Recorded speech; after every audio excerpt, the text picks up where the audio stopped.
Okay, you did it. You hit play. And here we are. This is Jay Brown Yoga Talks podcast. My name is Jay Brown. And welcome if you're new. Thanks to everyone else for coming back round. I appreciate it. I don't know if you can hear that. My neighbor's mowing her lawn. But she started mowing 30 seconds before I hit record. And I can't wait till later to do this. So it's not ideal that there might be the sound of a lawnmower behind me while I'm recording my intro for the show this week. But what am I going to do? Sometimes that's the way it goes down. So we're rolling with it, okay? We're rolling with it. And I mean, that's basically what I'm doing in all areas, rolling with it, because I don't know how you are. I don't know how you're feeling. I don't know what you're seeing where you are. But the green lights that were going up at the beginning of summer that made me feel like a return to life was before us, they are all seemingly turning red before my eyes. It's fucking depressing. So my neighbor mowing her lawn right now while I'm trying to record an intro is like the least of it, really, you know? I don't really want to do that. I mean, I've got some personal reflections to share for longtime listeners who like to hear about what's going on with me. I'm happy to share what I've been thinking about and what I'm dealing with, but let's do that in the outro, okay? If you want to stick around to the other side and hear my reflections, you can do that. But I've been really trying to not let my dismay overshadow everything else that makes me feel good about being alive. I need to put focus on the things that inspire me and continue to make me feel that life's worthwhile. and today's guest, Paul Langland, is precisely that. Paul was someone I took classes with in college. If you were around a few weeks back, I had my old friend Brendan McCall here. We talked about our time at the Experimental Theater Wing. Well, after that conversation was published, I ended up getting in contact with one of the teachers that we were talking about, Paul, and he's someone who planted really important seeds in me. Seeds that continue to bear fruits that have really defined my values. He was somebody who really inspired my inquiry into human experience and expression, which ultimately led to the yoga that I do and this show in certain ways, frankly. So it was wonderful, wonderful to get this chance to speak with him, and I'm very glad to be sharing it with you today. Real quick before we get to that, I do want to shout out our podcast premium subscribers, because it's through the support of people like Elisa Mullen-Verney and Coy Thompson that I'm able to keep doing this every week the way that I'm doing it. And I hope that you get some value from listening to the show. I am incredibly grateful to the people who are help supporting it. And if you're someone who listens to the show on a regular and you want to have access to the full archives, or you just want to support in a way more than just listening, becoming a podcast premium subscriber is the way to do that. It's choose your rate. You can cancel at any time. And if you don't have any money, all you have to do is email us and we'll give you a free account. But if you can contribute something, it really makes a difference. I'm very, very grateful to all of you. Thank you so much. If you want to find out about becoming a podcast premium subscriber or any of my other stuff, my live stream classes, my weekly teacher's call, any of my on-demand stuff, everything that I'm doing can be found at jbrownyoga.com. And speaking of which, those of you who are listening who come to my live stream classes or my teacher's class, I want to mention, you probably know this, you get the notifications, but I'm taking the week off, which is very unusual for me. Those of you who know me know that I think it's been years since I ever just formally took time off. I mean, I will often, take a class or two off, like if I needed something comes up and I have to cancel a class or something, I will. But in the last few years, I never have taken any stretch of time off, even just I'm going to take a week off where I'm not going to teach any classes for a week. That's very unusual. If you've been listening to the show long enough, you know I take a trip to Virginia to visit my in-laws usually twice a year, usually around this time at the end of summer and at Christmas.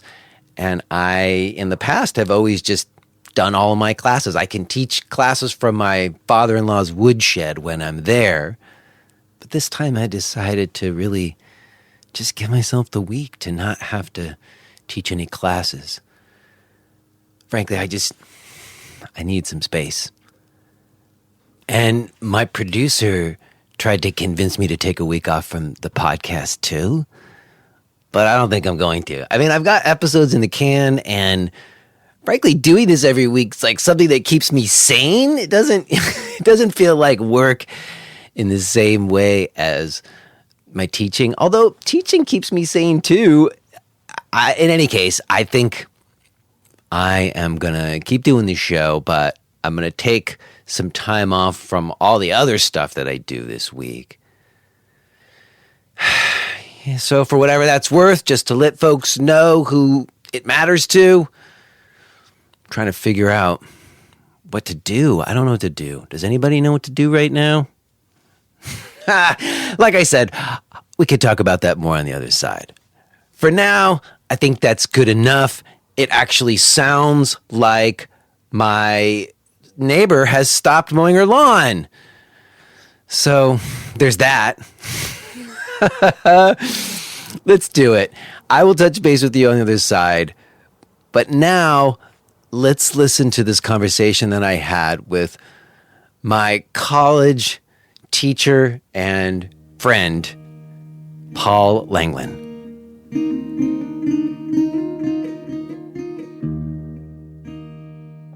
Hello? Are you there? Hey, Jason, can you... Yes, I can hear you, Paul. Good. I've got my headphones on, but it's a computer microphone, so I hope that's adequate for you.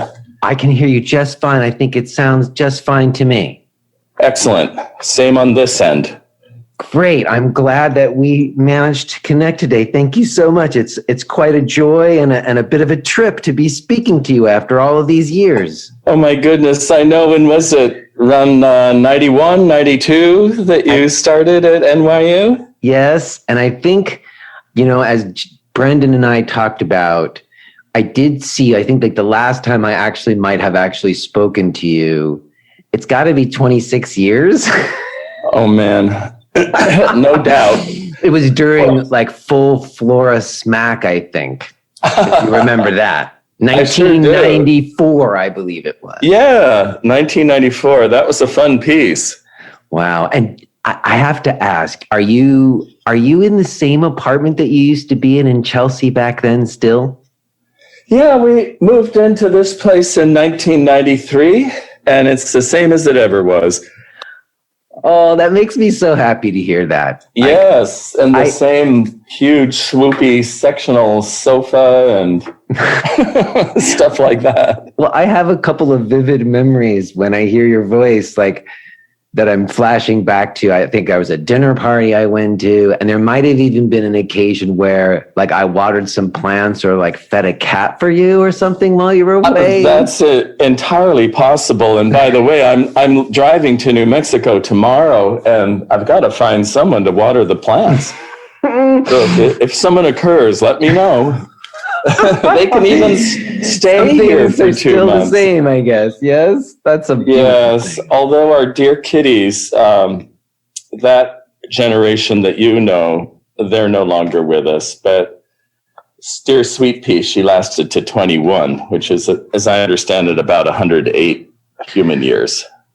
Wow. She was the grande dame. The grande dame. Well, Paul, I have to say, before we try to get into any things I was hoping we would talk about today, I was reflecting on you before I talked with you today. And you're on a very short list of people in my life who left a really important mark.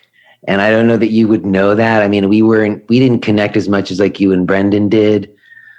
But those classes that you did with us and the energy that you brought into the room, it really inspired in me like a love and joy in like improvisatory virtuosic moments. Well, that sounds like a phrase I'll try to remember. Well, I planned it because it's also, it was something that you taught in the course of like just like us exploring dance and experimental movement together, but also it became, and I don't know how much you were conscious of this or it was intentional on your part, but it also just became like a way for me to go through life in certain ways, or something that I cherish in life at least. Well, that's lovely to hear. I'm glad to be of help. But seriously, I'm very honored, and I'm so glad to hear that. It means a lot.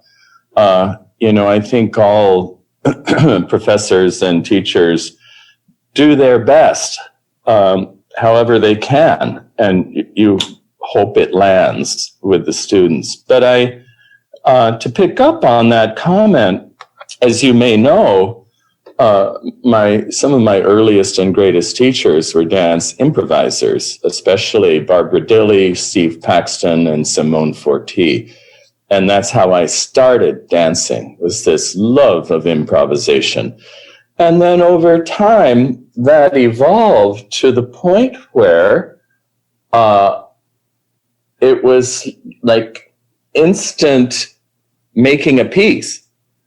And as I've continued teaching, the visceral and somatic aspect of improvisation, which is such a beautiful feedback loop in the body, because in improvisation, a lot of times, the physical sensation of the body is the guide.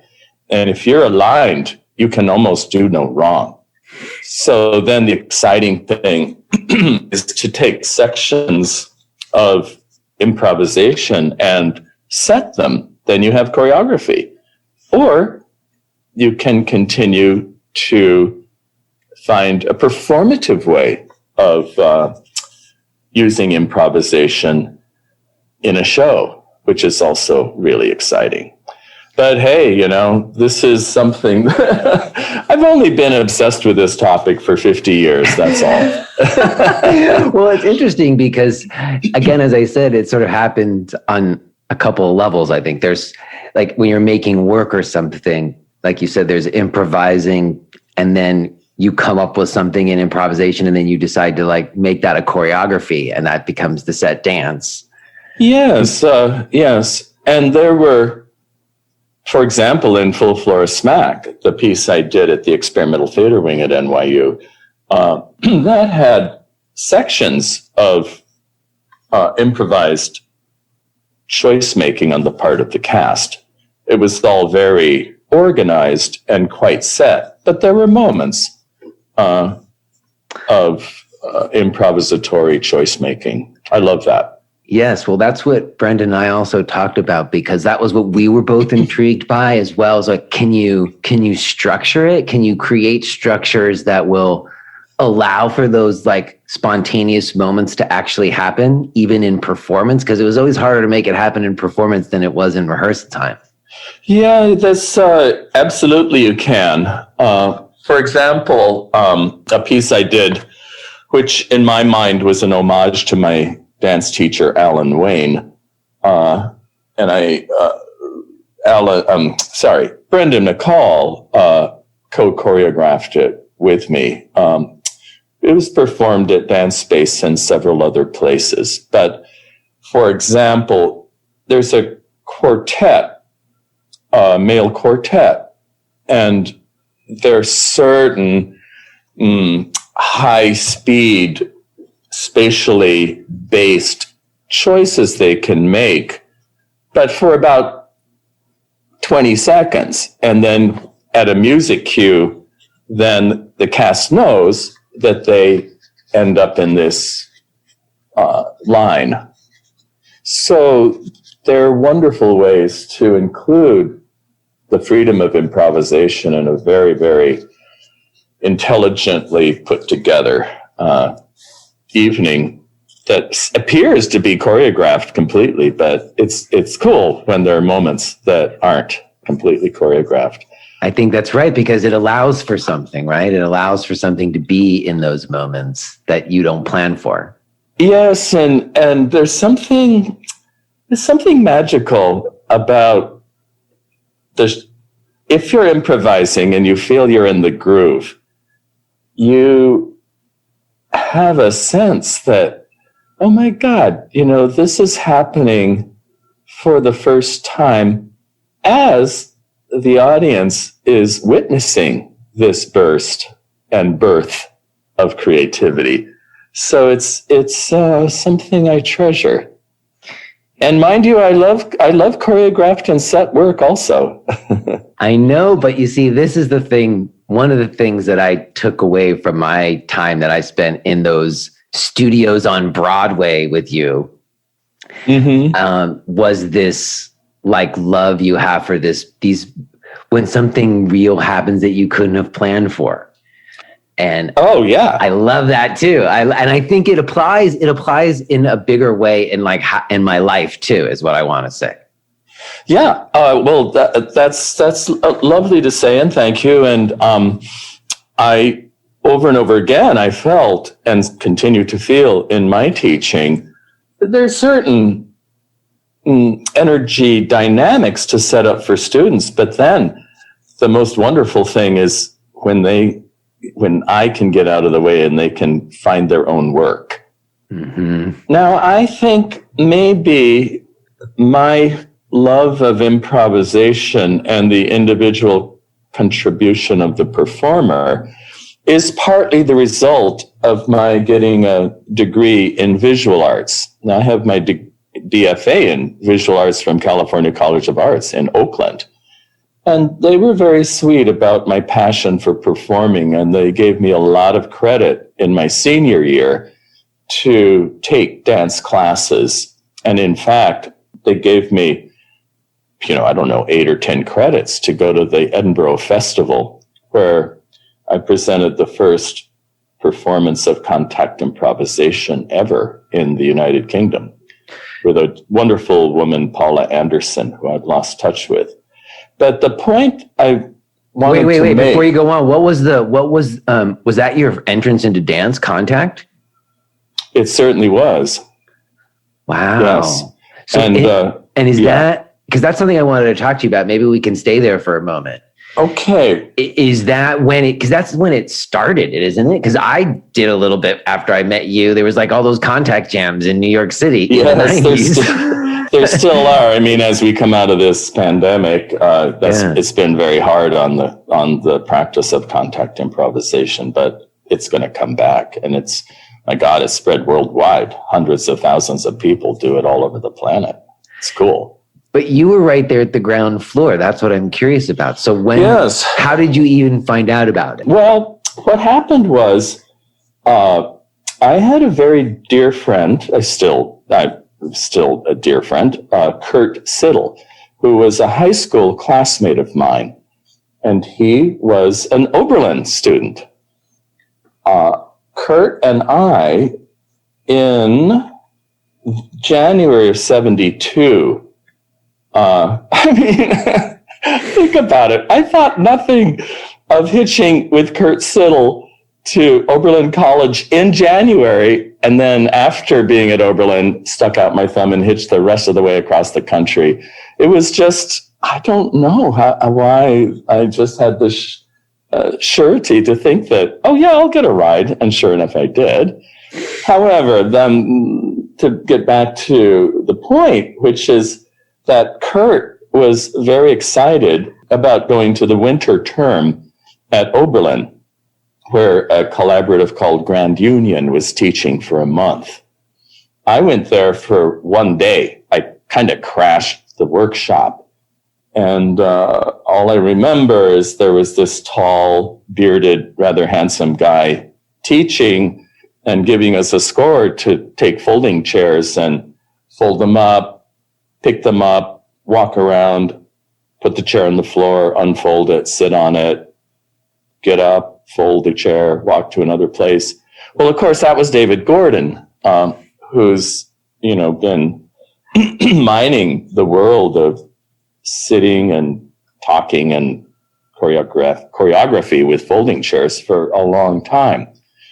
So I leave the next day, I hitch to California, and about 3 weeks later, Kurt Siddle calls me in California from Oberlin, and he's very excited because Steve Paxton has asked him to perform in a piece called Magnesium, which was considered to be the first contact improvisation performance ever.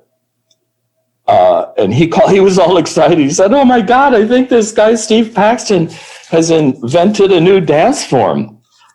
And, we were very young. And I thought, oh, really? Well, that's maybe an exaggeration, but by God, it's exactly what did happen. So Kurt and another group, the group there, that included a couple of students from Bennington College, for example, Nita Little, and also Nancy Stark-Smith, Kurt, and one or two other people who I can't remember, did a tour to the West Coast, the first West Coast tour of contact improvisation 1 year later, in early 1973. And because I was so close to Kurt and Nita, they stayed with me. And I went over to the dance studio where they were rehearsing, and I don't think I really consciously let in how utterly entranced I was. But I can tell you that I went to every single rehearsal and just watched and watched and watched. And then every performance. And after that, they had a gig at the new Cal Arts near LA, where they were performing there, and Steve did a master class in contact improvisation. And so that's actually the first time I ever did contact improvisation. But I felt very acknowledged, because I remember Steve saying, "Oh, now watch Paul, he can do it." But it's because I had been watching for a solid month, hours and hours a day.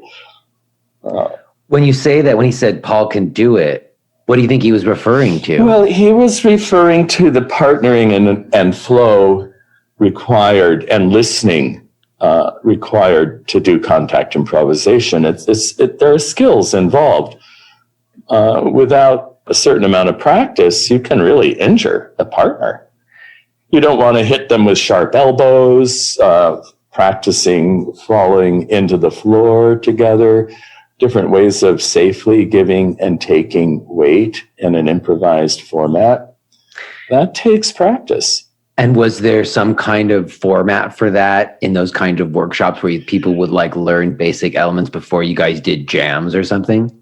Yes, although that technology has advanced dramatically. The technology was still quite raw, and exercises that warm you up were not as developed. But right from the beginning, it hit like a meteor. It rapidly expanded. It's also interesting to hear you talk about the need to listen. That was my experience, that there was actually a certain sort of listening. It wasn't just like listening for words listening. It was listening with your sensorial body or something. I don't know how to say it. I don't know that's the right exactly words are. right. Yeah. That's exactly right. It's primarily using the sense of touch, which includes weight, balance, quality of connection with another person. To a lesser degree, it includes vision and sound, because you can hear someone plopping into the floor behind you, for example. That gives you information to work with.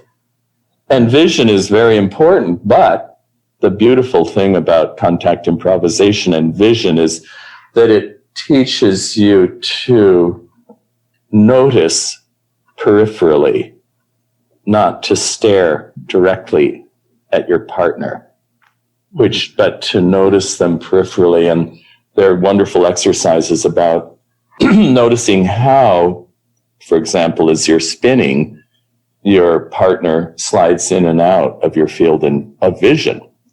But it gives you enough information to be able to survive the moment.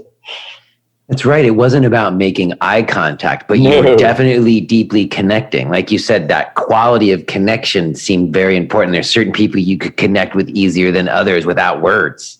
Yeah, it's another kind of deep connection. I mean, hard and soft focus in vision are different, and they have different uses at different times.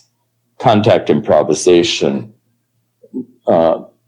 is vastly more informed by soft focus or peripheral focus than hard focus. And so when you were in these early master class with Steve Paxton doing contact improv, what was what was he saying about it? Like, what was his idea about doing this stuff? Well, the main thing that he kept emphasizing over and over again was patience and learning to be athletic and to move with a soft and receptive body. Soft and receptive. Yeah, receptive, in other words, listening, especially to the sense of touch. So you must be receptive to your partner's impulses.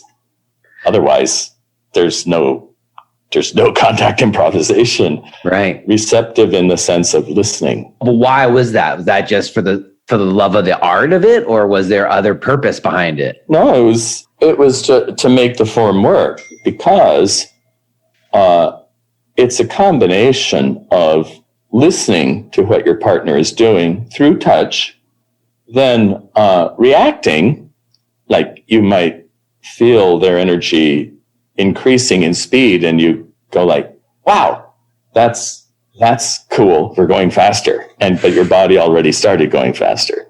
And the third level of use of the nervous system is choosing, that you make choices in terms of your kinesthetic response and your sense of touch. So you're testing, reacting, and choosing all the time. But you must be receptive enough not to dominate the dance or control your partner too much, because it's a conversation. It's not one person telling the other what to do. Otherwise, it wouldn't be a partnership. No, as Brendan called, he said co-creative, and I thought that was the right way to put it. That's excellent. Yeah. Yeah, that's one way to think of it, for sure. All right, so it's the 70s, and you guys are doing this contact improv. At that point, it must have been pretty small. I can't imagine a lot of people knew about it. Yeah, well, that's for sure. And in the summer of 73, I went to the Edinburgh Festival and took workshops with incredible people. Joseph Beuys was teaching, is a German visual artist, teaching performance art. Thaddeus Kantor, the wonderful, brilliant Polish theater director, kind of in the physical theater world, connected to a little bit the kind of work that we know more in the United States, which is Grotowski work. And then I presented this contact improvisation piece.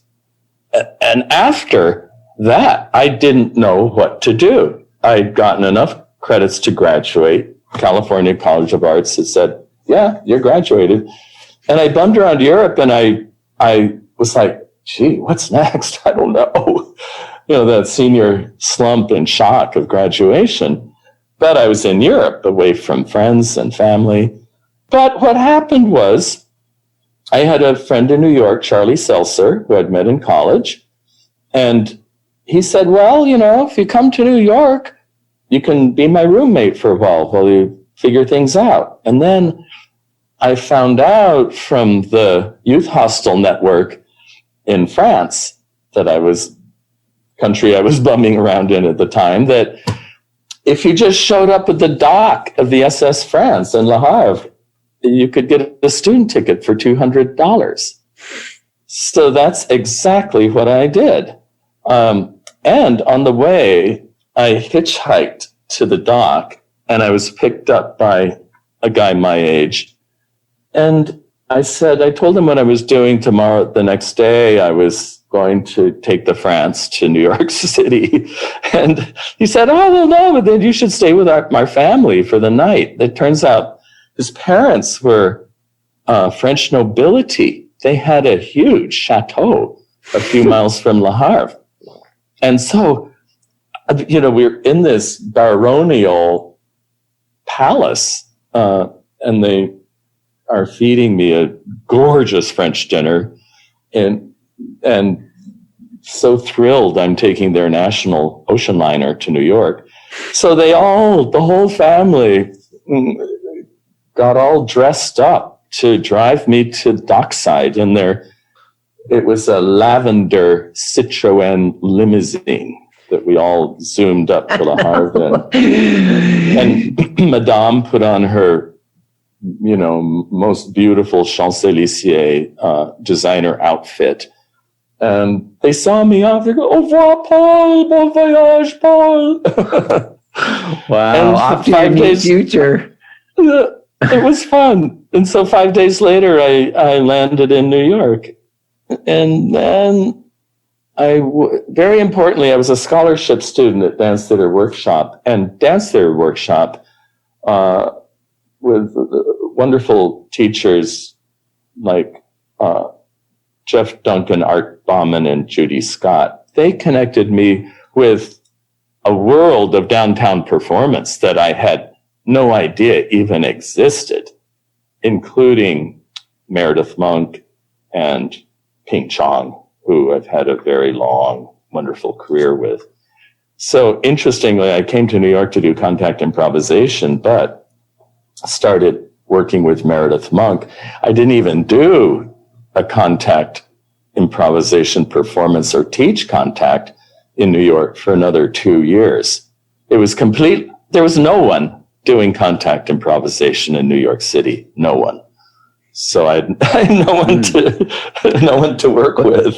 But there was a scene of this, of Meredith Monk's work and these other people doing this stuff that Brenda and I were talking about. Yes. And that was in place. Like, was there money? Did you get paid to do that stuff? Oh yeah, we got paid. It was off Broadway pay scale. Sure. Yes, sure. And what was? I mean, there's too many people that you studied with for us to go too deeply into all of them. But what would you say brought you to Meredith's work? What attracted you to working with her? Well, I had been completely influenced by Thaddeus Cantor's work, which was physical theater, with sort of almost abstract, cyclical, surreal text. Plus, I had studied performance art in college. Not only that, I loved singing. I was in high school and college chorales and church choirs from the age of 7. My father was wedded to the piano. We sang in our house all the time. Goofy folk songs, you name it. So I grew up singing, and I always loved it, but I didn't realize how important it was to me until I saw Meredith's performance of Education of the Girl Child.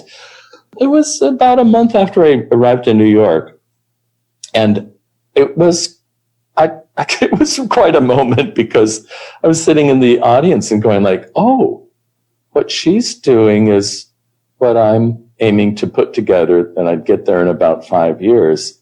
So, well, I'll work with her. And I kid you not, I saw my future. I just knew that I was going to work with her. And I don't know how I knew, but I did. So those were the days of calling people up. She was in the phone book in the Yellow Pages, and I gave her a phone call, and she said, oh, I'm teaching a class. So I thought, great. I took the class. And part of why she was teaching was she was doing a travelogue piece, Chacon, with Chong, who she did several collaborations with at the time.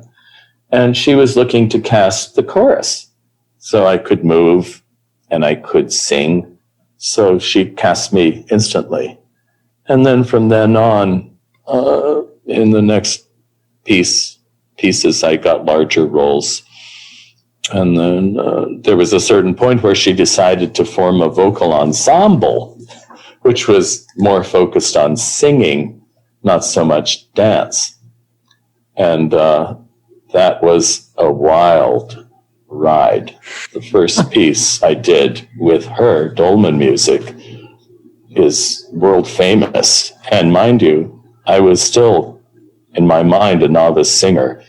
I've never had the kind of stage fright that I had before the premiere of Dolman music, because there was a buzz about it, and every music critic in New York was in the audience at the kitchen where it was premiered.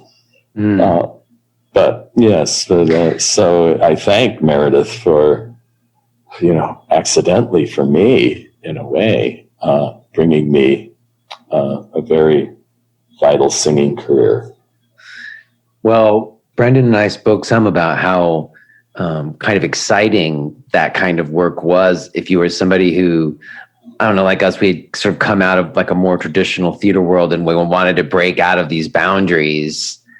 Yeah, that's interesting, huh? Yeah, it seems like that you didn't have to be classically trained to be virtuosic at some of these new explorations that people were doing. Well, that's a really good observation. It's not entirely true. Every fair enough. Every good performance has some kind of virtuosity. And whether it's timing or physical expertise, or in theater, the, facial expression or use of the voice. But it was really crazy, because in a world where anything goes, how do you create virtuosity? What does it even mean? And people struggled with that. And I did a piece called Bingo Rocks the House with Barbara Hofferning. And it's a big, sprawling, episodic dance, theater, music piece, a crazy piece with, cast of 20. And we had to create the piece and direct the cast. And we would look at each other and go like, what are we doing? But one day, when we were kind of scraping the bottom of the barrel and trying to figure out how to move forward, Barbara just said, now, what kind of virtuosity is needed next? I never forgot that. Was it timing virtuosity? Was it dance virtuosity? Was it script writing virtuosity? But there's a myth sometimes in postmodern world that there's no such thing as better or worse. But let me tell you. No, there's definitely better and worse. When it's a bad show, it's bad. And when it's a good show, it's good. But virtuosity is an interesting word, even. Like, virtuous could just be something's true. It doesn't even, but when it happens in performance, it's felt or something. Or in life, there's an authenticity or there's something true that happens. Yes, authenticity is part of it. But, there's the virtuosity of being able to do a tour jeté and ballet, but there's also the virtuosity of being very still and patient on stage and being very minimal, and doing that when perhaps it's been a bad dress and everyone's nerves are jumping out of their skin. If you are hearing this message, then you're listening to the free version of J. Brown Yoga Talks. To hear the rest of our conversation, please subscribe to Podcast Premium at jbrownyoga.com/premium.